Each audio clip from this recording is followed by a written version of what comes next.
Team India one day captain Rohit శర్మతో పాటు పలువురు ఆటగాళ్లు బీసీసీఐ పెట్టిన ఫిట్నెస్ పరీక్షలో నెగ్గారు. బెంగళూరులోని బీసీసీఐ సెంటర్ ఆఫ్ ఎక్సలెన్స్లో ఫిట్నెస్ పరీక్షలు నిర్వహించారు. రోహిత్ శర్మతో పాటు Team India star pacer Jasprit Bumrah, అలాగే టెస్ట్ కెప్టెన్ శుభ్మన్ గిల్, యువ wicket keeper Jitesh Sharma, Yashasvi Jaiswal, Washington Sundar, Shardul ఠాకూర్లు ఈ ఫిట్నెస్ టెస్ట్ పాస్ అయ్యారు. ఈ ఫిట్నెస్ టెస్ట్లో బీసీసీఐ యోయో టెస్ట్ కాకుండా కొత్తగా బ్రోంకో టెస్ట్ కూడా యాడ్ చేసింది.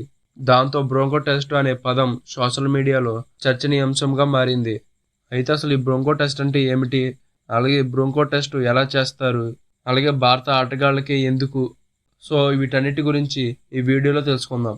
ఈ వీడియోని ఎండ్ వరకు అయితే చూడండి. వీడియోని స్టార్ట్ చేసే ముందు నాదొక చిన్న రిక్వెస్ట్, మన ఛానల్ని ఇప్పటిదాకా ఎవరైనా సబ్స్క్రైబ్ చేసుకోకపోతే వెంటనే సబ్స్క్రైబ్ చేసుకోండి.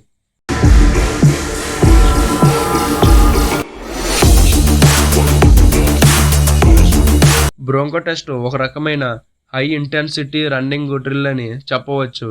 ఈ పరీక్షను సాధారణంగా రగ్బీ, ఫుట్బాల్ ఆటగాళ్లకు ఉపయోగిస్తారు. ఆటగాళ్లు ఏరోబిక్, ఎండ్యూరెన్స్, వేగం, అలసట నుంచి త్వరగా కోలుకునే సామర్థ్యాన్ని అంచనా వేయడానికి ఈ టెస్ట్ను పెడతారు. ఇది ఏయో టెస్ట్ కంటే చాలా కఠినంగా ఉంటుంది. మధ్యలో ఎలాంటి విశ్రాంతి లేకుండా నిరంతరం పరిగెత్తాల్సి ఉంటుంది. అయితే బ్రోంకో టెస్ట్ ఎలా చేస్తారంటే, బ్రోంకో టెస్ట్ ఒక నిర్దిష్ట పద్ధతి ప్రకారం నిర్వహిస్తారు. ముందుగా 20 మీటర్లు, 40 మీటర్లు, 60 మీటర్ల దూరంలో మార్కర్లను ఏర్పాటు చేస్తారు. ఆటగాడు స్టార్టింగ్ లైన్ నుంచి పరిగెత్తడం ప్రారంభించాలి. తొలుత 20 మీటర్ల మార్క్ వద్దకు పరిగెత్తి తిరిగి స్టార్టింగ్ లైన్కు రావాలి. ఆ తర్వాత 40 మీటర్ల మార్క్ వద్దకు పరిగెత్తి మళ్ళీ స్టార్టింగ్ లైన్కి రావాలి. చివరగా 60 మీటర్ల మార్క్ వద్దకు పరిగెత్తి తిరిగి స్టార్టింగ్ లైన్కు రావాలి. ఇలా ఆగకుండా పరిగెత్తితే ఒక సెట్ అవుతుంది. ఒక సెట్లో మొత్తం 240 మీటర్ల కవర్ అవుతుంది. ఇలా ఆగకుండా 5 సెట్స్ పూర్తి చేయాలి. అంటే 1200 మీటర్ల దూరం పరిగెత్తాలి. ఇందుకు పట్టిన సమయాన్ని పరిగణలోకి తీసుకుంటారు. ఎలైట్ అథ్లెట్స్ సాధారణంగా 5 నిమిషాల కంటే తక్కువ సమయంలోనే దీన్ని పూర్తి చేస్తారు. అసలు ఈ టెస్ట్ భారత ఆటగాళ్ళకి ఎందుకంటే, భారత ఆటగాళ్లు ఫిట్నెస్ ప్రమాణాలను పెంచే లక్ష్యంతో బీసీసీఐ ఈ బ్రోంకో టెస్ట్ను ప్రవేశపెట్టింది. గతంలో యోయో టెస్ట్ ప్రధానంగా ఉండేది, కానీ ఇప్పుడు యోయోతో పాటు బ్రోంకో టెస్ట్ను కూడా తప్పనిసరిగా చేశారు. ఆటగాళ్ల ఎండ్యూరెన్స్ మెరుగుపరచడం, అలాగే వేగం, అలాగే రికవరీ సామర్థ్యం అంచనా వేసేందుకు ఈ టెస్ట్ను ఉపయోగిస్తారు. యోయో టెస్ట్కు ఇది ఏమాత్రం ప్రత్యామ్నాయం కాదు.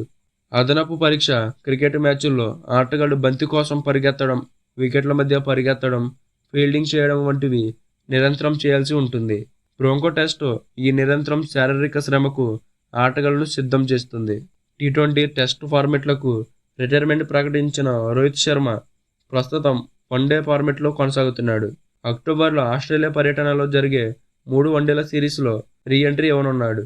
IPL 2025 తర్వాత ఇంటికే పరిమితమైన రోహిత్ శర్మ ఈ సమయంలో ఎలాంటి క్రికెట్ ఆడలేదు. సో ఈ క్రమంలోనే అతనికి బీసీసీఐ ఫిట్నెస్ టెస్ట్లో నిర్వహించింది. ఇంగ్లాండ్ పర్యటన అనంతరం శుభ్మన్ గిల్ జ్వరంతో బాధపడడంతో అతను కూడా ఫిట్నెస్ నిరూపించుకోవాల్సి వచ్చింది. ఇక ఈ ఫిట్నెస్ టెస్ట్లకు విరాట్ కోహ్లీ మాత్రం దూరంగా ఉన్నాడు. సో ఫ్రెండ్స్, ఈ బ్రోంకో టెస్ట్ గురించి మీకు ఒక క్లారిటీ వచ్చిందని అనుకుంటున్నాను.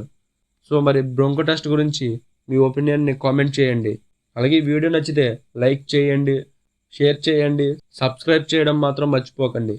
ప్లీజ్ సబ్స్క్రైబ్ అయితే చేసుకోండి. అర్థమైందా రాజా?